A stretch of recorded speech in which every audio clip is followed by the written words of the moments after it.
चलिए बच्चों 12.2 पहला सवाल पढ़िए भाई भदौरिया जी क्या है।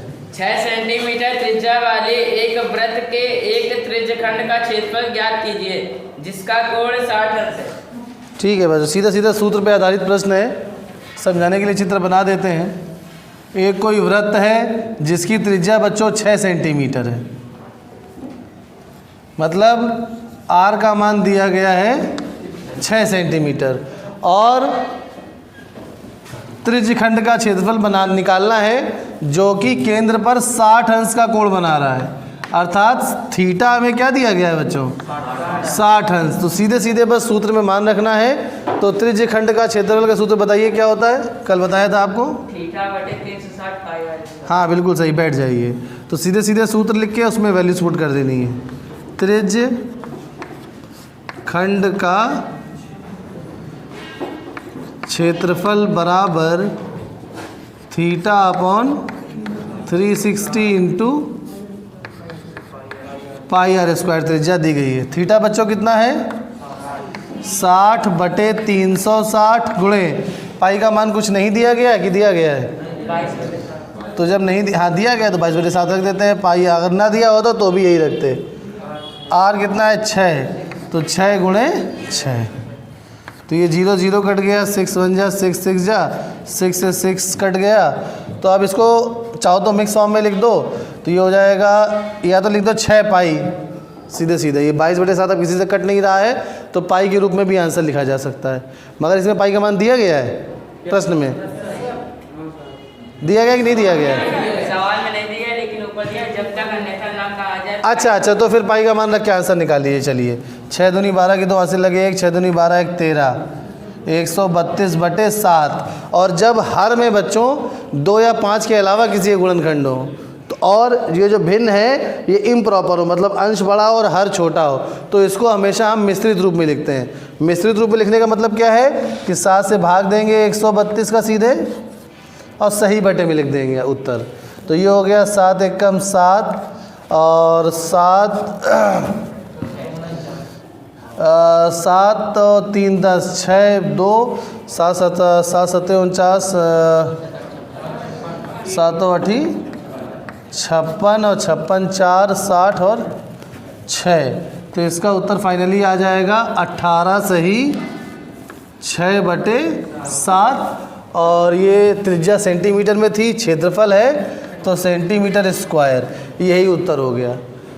और या तो अगर पाई का मान ना रखे तो 6 पाई भी उत्तर इसका हो सकता है। चलिए दूसरा सवाल पढ़िए भैया क्या है। एक वृत्त के चतुर्थांश का क्षेत्रफल ज्ञात कीजिए जिसकी परिधि 22 सेंटीमीटर। आवश्यक सवाल है, निशान लगा लीजिए। चतुर्थांश का मतलब बच्चों होता है कि वृत्त का चौथाई भाग, और चतुर्थांश के लिए केंद्रीय कोण हमेशा 90 अंश होता है। चतुर्थांश के लिए केंद्रीय कोण क्या होगा बच्चों 90 अंश। तो यहाँ पे चतुर्थांश कह दिया, इसका मतलब थीटा क्या दिया गया है, इस बात का हमें ध्यान रखना है। जैसे ही बोलेगा चतुर्थांश आप समझ जाएंगे थीटा 90 अंश दिया गया है। और उसके बाद परिधि दी गई है, परिधि कितनी दी गई है 22 सेंटीमीटर। और अब हमें त्रिज्यखंड का क्षेत्रफल निकालना है। चतुर्थांश का क्षेत्रफल, हाँ चतुर्थांश एक तरह से त्रिज्यखंड ही है। चतुर्थांश का मतलब क्या है देखिए जरा, बैठ जाइए। जब वृत्त 4 बराबर भागों में बढ़ जाता है तो एक भाग है वो चतुर्थांश कहलाता है। तो कोई भी भाग ले लीजिए, ये 90 हो गया, इसका क्षेत्रफल आपको निकालना है। तो इसका क्षेत्रफल निकालने के लिए theta upon 360 into pi R square लगाएंगे, क्योंकि 2 त्रिज्याओं और एक परिधि से घिरा, चाप से घिरा क्षेत्र है। तो यहाँ पर थीटा तो 90 अंश दिया गया है, आर नहीं दी गई है, तो आर किसकी मदद से आ जाएगी, परिधि की मदद से। परिधि 2 दी की 22। चलिए हम 2 के 2 नोट कर गए। तो अब आप सभी लोग कर लेंगे। तो सबसे पहले परिधि की हेल्प से हम क्या निकालेंगे, परिधि की हेल्प से त्रिज्या निकाल लेंगे। परिधि का क्या सूत्र होता है, बोलो, नहीं मालूम, तुम बताओ। 2 पाई आर। बहुत बढ़िया, बैठ जाइए। याद रखो भाई, इसका तो कल ही डेरिवेशन सब कराए थे। 2 पाई आर बराबर 22, तो 2 गुणे 22/7 गुणे आर बराबर 22। तो आर बराबर 22 अपनी जगह रहेगा, 2 का पक्षांतर उस तरफ करेंगे तो 1/2 हो जाएगा, और 22/7 का पक्षांतर करेंगे तो ये 7/22 हो जाएगा। 22 से 22 कट जाएगा, तो फाइनली हमारे पास रेडियस आ गई 7/2। कोई दुविधा है इसमें किसी को? अब हमें क्या निकालना है? त्रिज्य खंड का क्षेत्रफल। तो सीधे सीधे लिखेंगे, या चतुर्थांश का क्षेत्रफल।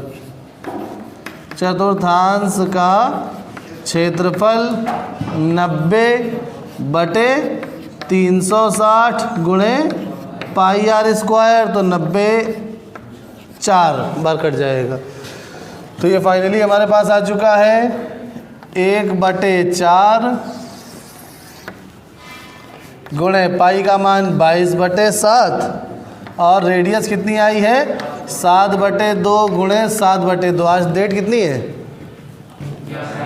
तो 11 सही 1/21 डेट भी डाल दी। चलिए हाँ, तो अब जो कैंसिल हो रहे हैं उनको काट देंगे। तो 7 से 7 कट गया, 11 और कुछ कट रहा है तो 11 7 जा 77/8 सेंटीमीटर स्क्वायर। इसको भी आप मिक्स फॉर्म में मिश्रित रूप में लिख सकते हैं भाग दे के। देखिए अगर हमने क्या नहीं, इसको आप भाग दे के मिश्रित रूप में नहीं लिखेंगे, इसको लिखेंगे दशमलव के रूप में। कैसे? क्योंकि इसके हर में बच्चों 8 है और हम लोगों ने पहली प्रश्नावली में पढ़ा है कि टर्मिनेटिंग आंसर कब आता है, शांत दशमलव कब आता है, जब हर में 2 या 5 के ही गुणनखंड हो। तो यहाँ पे 8 में केवल 2 का ही गुणनखंड है। बड़ी आवश्यक बात बता रहे हैं, जल्दी से कोई बताएगा नहीं, आपको ध्यान समझिए इस बात को कि कब आंसर दशमलव में लिखा जाएगा और कब आंसर मिश्रित रूप में लिखा जाएगा।